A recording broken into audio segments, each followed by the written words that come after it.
मेरा नाम संगीता हंसदक है।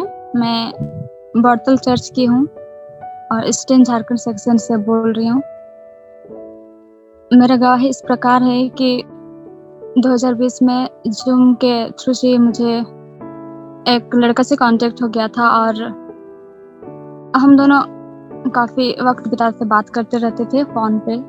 कभी मिले तो नहीं, पर फ़ोन में ही हम बातें करते-करते एक दूसरे को पसंद करने लगे और ये बातें हमने अपने पेरेंट्स को भी बताया कि हम एक दूसरे को पसंद करते हैं। और इसके बाद क्योंकि वो दूसरे स्टेट के थे और इसलिए हम एक दूसरे के बारे पूछने लगे कि अपने दूसरे स्टेट में किस तरह से शादी की रस्में सब होती है और इस तरह हम एक दूसरे को अपना बता रहे थे।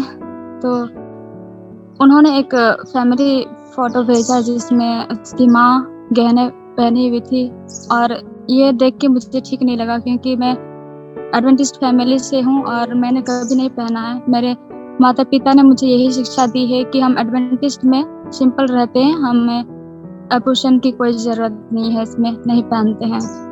तो जब ये मैंने देखा तो मुझे बहुत सवाल उठने लगे मेरे मन में कि क्यों पहनी हुई है? क्या मैं जाऊँगी उधर तो मुझे भी पहनना पड़ेगा?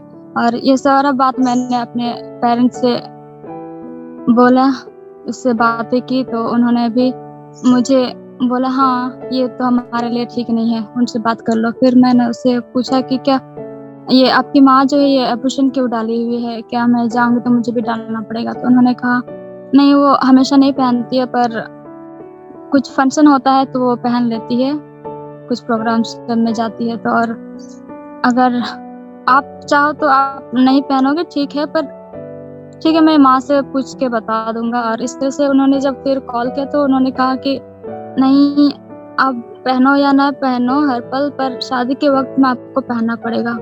तो ये सब सुन के मुझे ठीक नहीं लगा, मैं बहुत चिंता में पड़ गई मतलब क्या करूँ? अगर हम नहीं पहन रहे हैं तो हमारे इधर रिश्ता टूट रहे हैं और पहन रहे हैं तो मैं जैसे बचपन से जो सीख में चलते आई हूँ उसका उल्लंघन कर रही हूँ और मुझे ऐसा लग रहा था कि मैं परमेश्वर से दूर हो रही हूँ। और इस सब के बारे में मुझे बहुत चिंता हो रही थी और मैंने अपने पेरेंट्स से फिर इस सब के बारे में बातें की और हम सब लोग प्रार्थना कर रहे थे और परमेश्वर का धन्यवाद करती हूँ कि उन्होंने यही बीच में उन्होंने रोनाल्ड रॉबिन पास्टर को संदेश उसका संदेश मुझे मिला और मैं जब सुन रही थी उसका तो उन्होंने बहुत सिंपल में कहा सरल तरीक़ा से कि मतलब जो रास्ते पे हम चलते हैं अगर वो चीज़ से बना हुआ कोई चीज़, कोई आभूषण कोई पहन ले तो हम क्या सोचेंगे उसके बारे में? वैसे ही जो गोल्डन रोड पे चलते हैं स्वर्गदूत लोग, वो चीज़ को हम अपने शरीर में डाल रहे हैं, तो वो हमारे बारे में क्या सोच रहे होंगे? ये कैसे मनुष्य है? तो ये सारा सुन के मुझे लगा कि नहीं मैं जो सोच रही हूँ, जिस पे चल रही हूँ, ये मैं सही ही कर रही हूँ।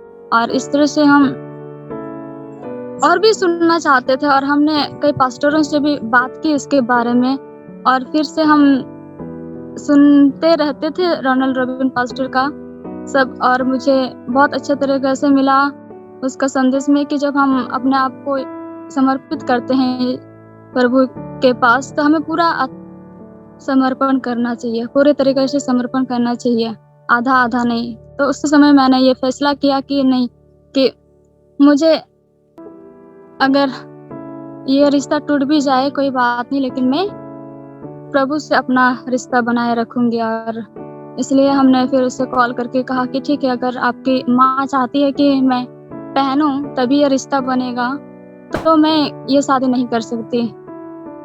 तो उन्होंने कहा हाँ, मेरी माँ यही चाहती है कि आप पहनो और मेरा समाज भी तभी एक्सेप्ट करेगा यहाँ का।